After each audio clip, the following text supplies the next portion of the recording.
बिस्मिल्लाहिर्रहमानिर्रहीम। ये हम इस वक्त मैयत को गुस्ल देने की अमली मशक़ करने लगे हैं। और मैयत को गुस्ल देने का तरीका क्या है। इस वक्त एक मसनूई जिस्म आपके सामने पड़ा हुआ है और इसको तख्ते के ऊपर हमने लिटाया है। सबसे पहले जो पानी है उसके बारे में मुस्तहब ये है, ये फ़र्ज़ या वाजिब नहीं है बल्कि मुस्तहब दर्जे के अंदर है कि बेरी के पत्ते अगर मिल जाएं तो बेरी के पत्तों को पानी में डाल के उबाल लें। या आपके सामने बेरी के पत्ते पानी में डले हुए उबले हुए नज़र आ रहे हैं। इनको उबालने के बाद दूसरे पानी में मिला लिया जाएगा। मिलाने के बाद हल्का कोसा सा पानी हो जाए और हल्का कोसा सा पानी हो जाने के बाद इसको हमने साइड पे ही रख लिया। मुर्दे को तख्ते के ऊपर लिटा दिया गया है और तख्ते के ऊपर लिटाने के बाद इसके जो कपड़े हैं वो उतार लिए गए। कपड़े उतारने के बाद एक मोटी चादर जो है वो नाफ से लेकर घुटनों तक ये डाल दी जाएगी। ये ज़हन में रखिए कि ये जो गुस्ल देने का तरीक़ा इस वक्त अमलन मश्क किया जा रहा है, ये हम एक मर्द हजरात के लिहाज से है। औरतों को गुस्ल यकीनन औरतें ही देंगी और उसमें औरतें जब गुस्ल देंगी तो उसका तरीक़ा भी यही है। जो गुस्ल देना चाहिए किसको है, अफजल ये है कि गुस्ल वो शख्स दे जो गुस्ल के मसाइल जानता है और जो गुस्ल देने का मसनून तरीक़ा और जिसको शरीयत का तरीक़ा पता है वो गुस्ल दे। चाहे वो करीबी रिश्तेदारों में से हो वो गुस्ल दे सकता है और अगर दूर के रिश्तेदारों में से हो तो भी गुस्ल दे सकता है। बस मसला मतलब ये है कि जो जानने वाला हो गुस्ल के मसाइल को वो गुस्ल दे। ख़वातीन है तो ख़वातीन को गुस्ल देने के लिए ज़रूरी है यकीनन कि पर्दे का इंतज़ाम हो।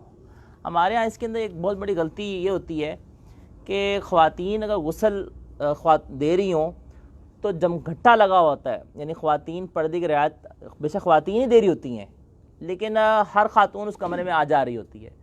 तो इस तरीके से ना दिया जाए बल्कि जो मखसूस ख़वातीन जिन्होंने सिर्फ देना है सिर्फ वही गुस्ल देने के लिए जाएँ। इसी तरह मर्दों के अंदर भी यही है कि जिन मर्दों ने गुस्ल देना है या जिसने गुस्ल देना है, जिन 2-3 अफराद ने, सिर्फ वही कमरे के अंदर जाएँ। बाकी हजरात जो है वो अंदर आने की तकलीफ़ ना करें क्योंकि उससे बसका ये होता है कि जब बहुत ज़्यादा मजमा लग जाता है तो बेपर्दगी का अंदेशा होता है।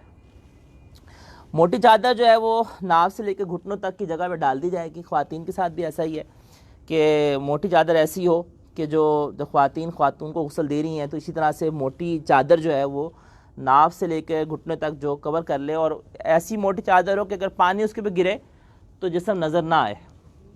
सबसे पहले जो करना है वो है इस्तिंजा, यानी मैयत को सबसे पहले इस्तिंजा करवाया जाएगा। और इस्तिंजा कराने के लिए ये लिफाफा होता है हाथ के ऊपर ही चढ़ा लिया जाए, चाहे ये कपड़े का लिफाफा हो, ये मिलता है ये भी चढ़ा सकते हैं। दस्ताने मिलते हैं प्लास्टिक के, बेशक वो दस्ताने पहन लें वो चढ़ा लें। बहरहाल मकसूद ये है कि बराह रास्त हाथ ना लगे। और उसके अंदर जो है वो इस्तिंजा जो करवाया जाएगा उसका तरीका क्या होगा।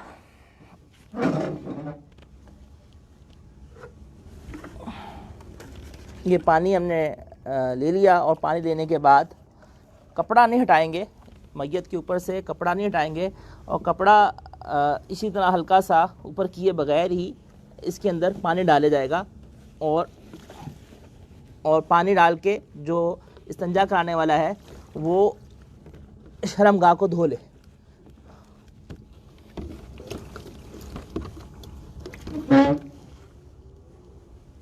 शर्मगाह को धोने के बाद ये दस्तानों को जो है वो उतार ले।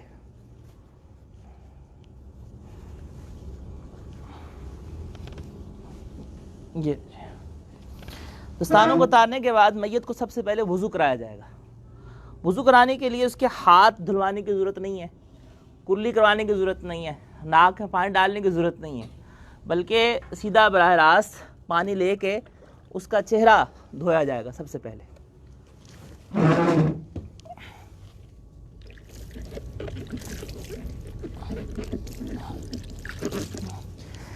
जिस वक्त मैयत को गुस्ल देने लगे, ये आपके सामने चूँकि एक मम्मी प्लास्टिक की बनी हुई है, इसके कान नहीं है और इसके नाक नहीं है। बेहतर ये होता है कि नाक के अंदर और कानों के अंदर रुई डाल दी जाए ताकि मैयत के उसके अंदर पानी ना जाए।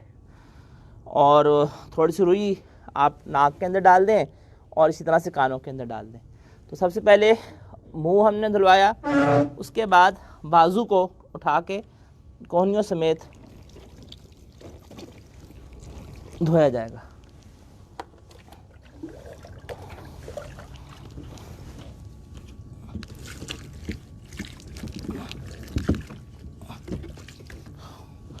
उसके बाद मसा हमने करा दिया और उसके बाद दोनों पाँव मैयत के धोए जाएंगे।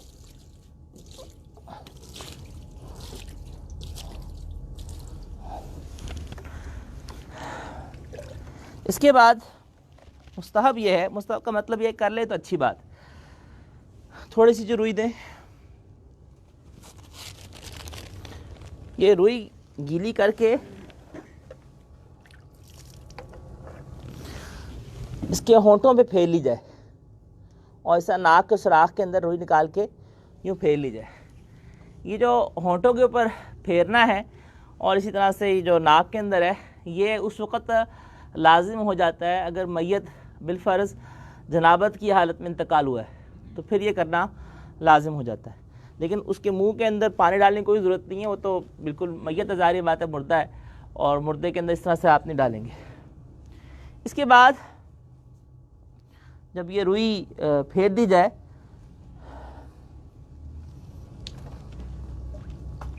तो अब बाएं करवट पे मैयत को किया जाएगा हल्का सा और सारा जिस्म पे पानी डाला जाए।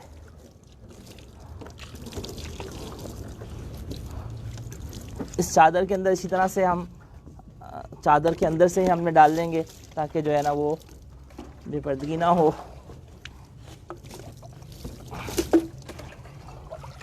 थोड़ा सा उस तो ज़्यादा कर लें जी, थोड़ा।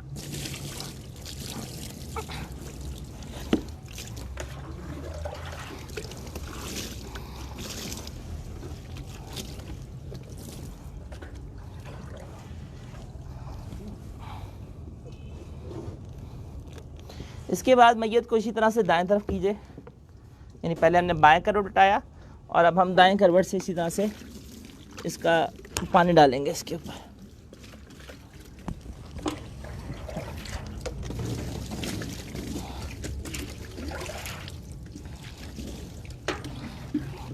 जिल्टा दीजिए। अब करने के बाद अब साबुन से जो है उसके दाढ़ी और सर के बालों को साबुन मल लिया जाए, मुंह धो लिया जाए साबुन से। ये हमने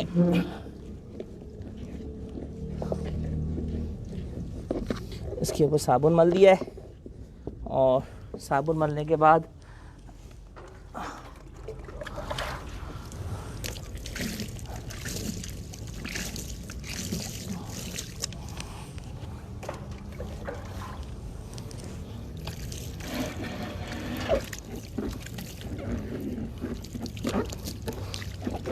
ये हमने मुंह धो दिया अच्छी तरह से। इसके करने के बाद अब क्या किया जाएगा, मैयत को हल्का सा बिठाया जाएगा और जी थोड़ा सा उठाएंगे, ये जो कि बिल्कुल स्टैचू है तो इसको थोड़ा सा मैयत को उठाएंगे हम और पेट हल्का हल्का दबाएंगे। तो थोड़ा सा उठा के पेट को हल्का हल्का दबाया जाएगा। अगर दबाने के बाद कुछ निजासत निकलती है तो उसको इसी तरह दस्ताना पहन के साफ़ करा दिया जाएगा। ये जो निजासत अब निकली है, इसके निकलने से ना वज़ू का ख़राब हुआ है ना गुस्ल ख़राब हुआ है, लेकिन इसको इसी वक्त किया जाएगा, पहले नहीं किया जाएगा। इसे करने के बाद दोबारा मैयत को जो है वो मुस्तहब ये है कि अभी हमने बेरी के पत्तों से किया है तो फिर मुस्तहब ये है कि काफूर मिले हुए पानी से, अगर काफूर मिला पानी मिल जाए तो अच्छी बात, ये मुस्तहब है, हो जाए तो अच्छी बात, ना हो तो कोई हर्ज नहीं है, वरना सादा पानी से ही दोबारा 3 दफ़ा इससे पानी बहा दिया जाए। ये बाएं तरफ कर दे, एक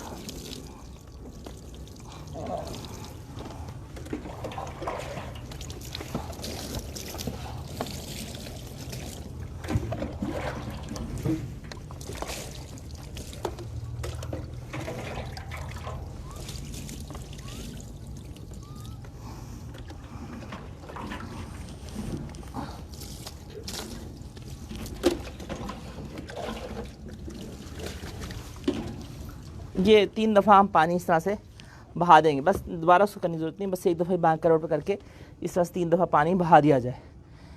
मैयत को जब गुस्ल दिया जाता है तो जो पानी मैयत के जिस्म से लग के आता है, इस पानी का क्या हुक्म है और मैयत को गुस्ल देने वाले के लिए क्या हुक्म है। जो मैयत को गुस्ल दे उस पर गुस्ल वाजिब नहीं होता, जो मैयत को गुस्ल दे उस पर गुस्ल वाजिब नहीं होता, उसके लिए गुस्ल करना अफजल है, अफजल है कि वो गुस्ल कर ले, वाजिब नहीं। अलबत्ता यह है कि मैयत के जिस्म से जो पानी लग कर आता है इसके बारे में फुकहा के यहाँ 2 कौल है। एक कौल ये है कि पानी नापाक है और वो छींटें अगर गिरी हैं, कपड़ों में गिरी हैं, तो ज़ाहिर बात है कि जहाँ जहाँ छींटें गिरी हैं तो वो कपड़े तब्दील करने पड़ेंगे।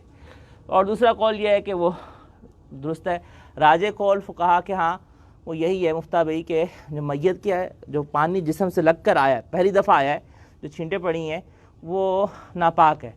और उसकी वजह यह है कि चूँकि इसको गुस्ल जब दिया जाता है तो ये जिस्म के अंदर जो खून की रतूबतें जमी हुई होती हैं और एक जैसे मुर्दार होता है, मुर्दा होता है, तो उसके पानी लग कर आ रहा है उसकी खाल से, तो वो पहली दफ़ा जो पानी लगा है तो छींटें जो पड़ेंगी तो उन छींटों का हुक्म नापाक छींटों का ही है। कपड़ों पे आई है तो कपड़े तब्दील कर लें, बदन पे लगी हैं तो बदन को वैसा धो लीजिए। मुस्ताहब इसीलिए फुक़हा किराम ने गुस्ल जो मुस्ताहब लिखा है उसकी वजह भी यही है कि अगर छींटें वगैरह पड़ी हैं और तो जाके गुस्ल कर ले। लेकिन अगर उसने ध्यान से धोया है, कपड़े ख़राब नहीं हुए, छींटें नहीं पड़ी, तो फिर उसको ज़रूरत नहीं है जाके गुस्ल करे, बस जहाँ जहाँ छींटें पड़ी उस जगह को धो ले। अब जब गुस्ल दे लिया है तो अब हमने इस मैयत को उठाकर हमने दूसरी तरफ डालना है। इसके लिए क्या तरीका अख्तियार किया जाएगा, इसके करने से पहले ज़रा समझ लीजिए कि कफन, मुर्दे का कफन जो मर्द हैं उनका कफन क्या है और औरतों का कफन क्या है, जो मसनून कफन है वो क्या है और उसको किस तरह से दिया जाएगा। इसको करने से पहले ज़रा हम थोड़ा सा बैसाखी दे दीजिएगा।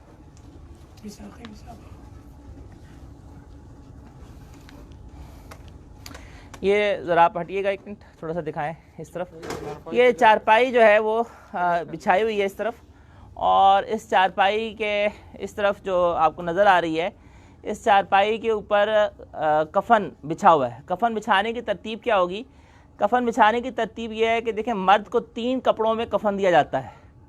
एक बड़ी चादर जिसको सरबंद भी कह देते हैं, बड़ी चादर भी कह देते हैं, उसको सबसे पहले नीचे आप बिछा दें। उसके बाद दूसरा कमीज़ है। कमीज़ देखें अनसिली है, कमीज़ को बाजू नहीं सीने, बाज़ इलाकों के अंदर उसके बाजू सी देते हैं, बाज़ जगहों पे कुछ बाकायदा वो उसकी पूरी कमीज़ की तरह सिलाई कर देते हैं, ये सब बिदत है।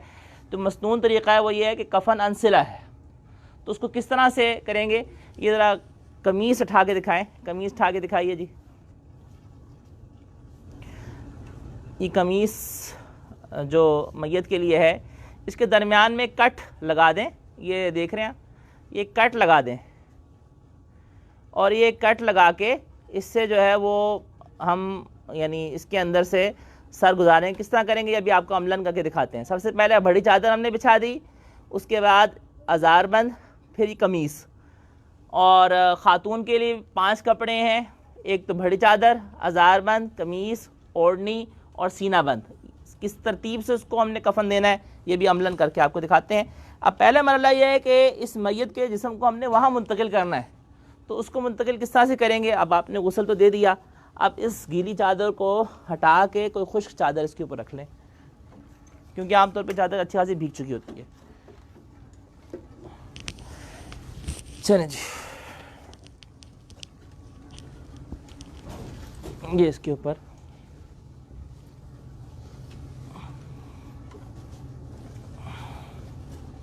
ये निकाल लें। अच्छा जी, अब निकालने के बाद अब हमने क्या करना है कि इसको जो एक बड़ी चादर लेनी है और इसके नीचे डाल के इसको ऊपर चादर की मदद से ऊपर करेंगे जी। बड़ी चादर वो इधर पड़ी थी, यही है, हाँ ठीक जी। ये बड़ी चादर जो है, इस बड़ी चादर को मैयत के जिस्म के नीचे से गुजराएंगे और इससे फिर मैयत के जिस्म को हम उठा लेंगे। किस तरह से करेंगे, ये कर लें, इस तरफ से करें जी। इसको हल्का सा उठाएं और इसके नीचे से गुजार लें। तो आपने पूरा उठा लिया, हल्का सा, आमतौर पर हल्का सा गुजार के इधर, फिर उसी तरह थोड़ा सा करवट लें और इस तरह से।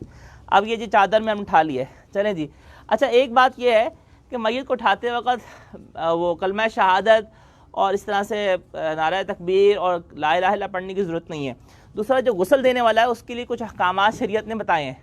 वो अहकामात क्या हैं कि अगर गुस्ल देने वाले को मैयत के जिस्म में कोई ऐब नज़र आता है या बिलफर्ज के गुनाहों के असरात नज़र आते हैं तो उसके लिए हुक्म यह है कि वो बिल्कुल भी चर्चा मत करे, खामोशी इख्तियार करे और उसको छुपाए। जी, इसको उठाएं और उठा के जो है वो दोनों तरह कर सकते हैं। चारपाई बिल्कुल पास रख लें और उठा के सीधा उसके पास ले जाएं।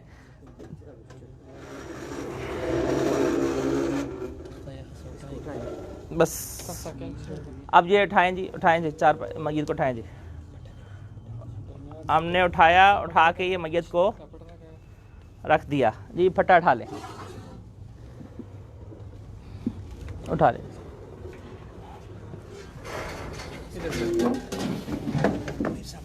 अब ये चादर हम निकाल लें। इस चादर को ऊपर डालने से पहले मुस्तहब है कि मैयत के जिस्म को तौलिए से खुश्क कर ले। वो एक रह गया हमारा, तो तौलिए से हमने पहले खुश्क कर लिया है। चलें, ये तौलिया था, हमने इसके जिस्म को पहले खुश्क करके फिर ऊपर लेकर आए हैं। एक ये अमल रह गया, पहले ही तख्ते के ऊपर ही खुश्क कर लें उसको। अच्छा जी, अब हमने ये चादर पर पड़ी हुई है। अब आप ये देख रहे हैं हमारा सबसे पहले नीचे बड़ी चादर है, ठीक है जी। ये सबसे बड़ी नीचे एक बड़ी चादर है जो कि सरबंद भी गिराती है, जिसको आखिर में गिरा दी जाती है, ठीक है। और इसके ऊपर हमने तरतीब के अंदर सबसे पहले हमने अज़ारबंद रखा। अज़ारबंद के बाद जो है हमने ऊपर ये कमीज़ रखी है जी। कमीज़ हमने एक तरह से, कमीज़ चूँकि दरमियान में से था, कट डाला था, तो उसका एक हिस्सा हमने नीचे यूँ बिछाया और दूसरा हिस्सा जो है वो हमने ऊपर यूँ करके चेहरा निकाल लेंगे जी। ये यूँ करके, ये देख रहे हैं आप, ये यूँ करके ये यूँ आ जाएगी जी, ठीक। अब इसके बाद इसको हमने निकाल लिया जी। ये कमीज़ पहनाने के बाद जो है वो इज़ारबंद पहनाया जाएगा। और इज़ारबंद की तरतीब ये है कि पहले बाएं तरफ फिर दाएं तरफ, पहले बाएं तरफ और फिर दाएं तरफ, पहले लेफ्ट फिर राइट।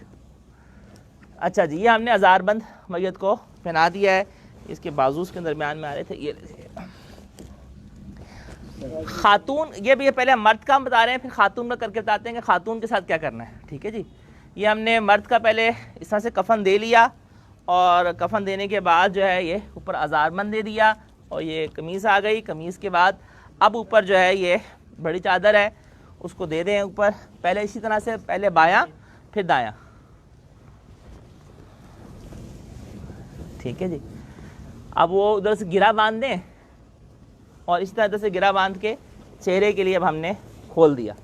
चलें जी, चेहरा खोलने के हवाले से ये है कि एक जो हमारे यहाँ गलती होती है, मैयत का जब जनाजा पढ़ाने के बाद चेहरा दिखाना शुरू कर देते हैं। आजकल नया काम शुरू हुआ है। तो देखें, जनाजा पढ़ाने के बाद सबसे जल्दी हो सके जाके दफनाया जाएगा। और दफनाने का भी इंशाअल्लाह कल हम इंशाअल्लाह अमलन इसको दफनाएंगे कब्र के अंदर, कि किस तरह से कब्र रखने का मसनून तरीका उसका एक है। तो जब जनाजा हो जाए तो उसके बाद चेहरा मत खोलें।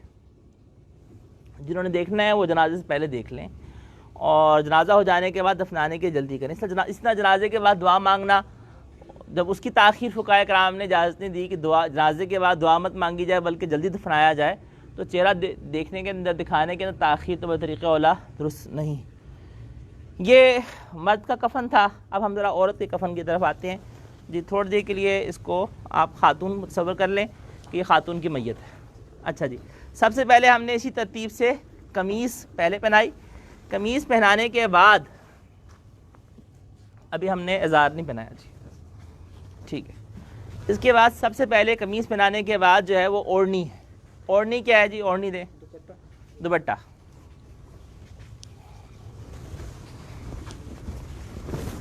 ओढ़नी देने का तरीका क्या है कि ख़वातीन के चूँकि बाल होते हैं तो बालों की दो लटें बनाई जाएंगी। दो लटें बना के एक लट को यहाँ रख लें और एक लट को यहाँ कर लें। और लट को करने के बाद ये देखिएगा, ये हमने ओढ़नी को दिया हुआ है, ये देखिए जिस तरह दुपट्टा देते हैं इस तरीके से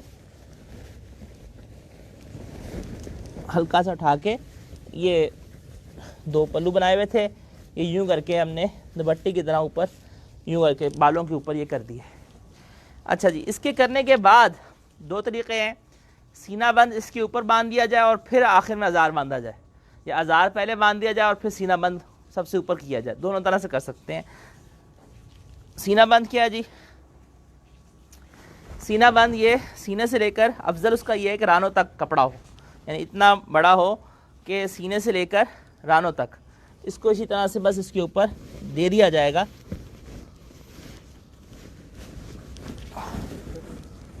अब इसके ऊपर हम अज़ार दे दें जी, पहले बायां फिर दायां। एक तरीका तो ये है, और दूसरा तरीका ये है कि पहले अज़ार दे दें और फिर उसके ऊपर ये सीना बंद दे दें।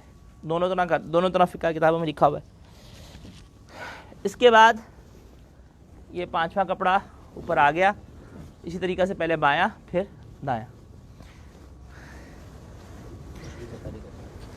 मर्द है अगर, तो जब गुस्ल दे देते हैं और कफन दे देते हैं तो मर्द के लिए अफजल ये है कि जो उसके आज़ाए, या इस तरह से ख़ातून भी है तो जो आज़ाए सजदा हैं, पेशानी है, घुटने हैं, इन पे खुशबू लगा दी जाए, और मर्द की दाढ़ी है तो दाढ़ी पे भी खुशबू लगा दी जाए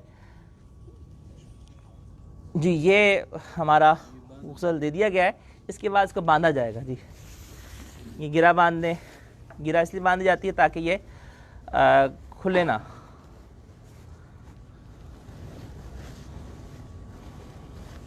ये दरमियान जी दरमियान से ही बांधेंगे।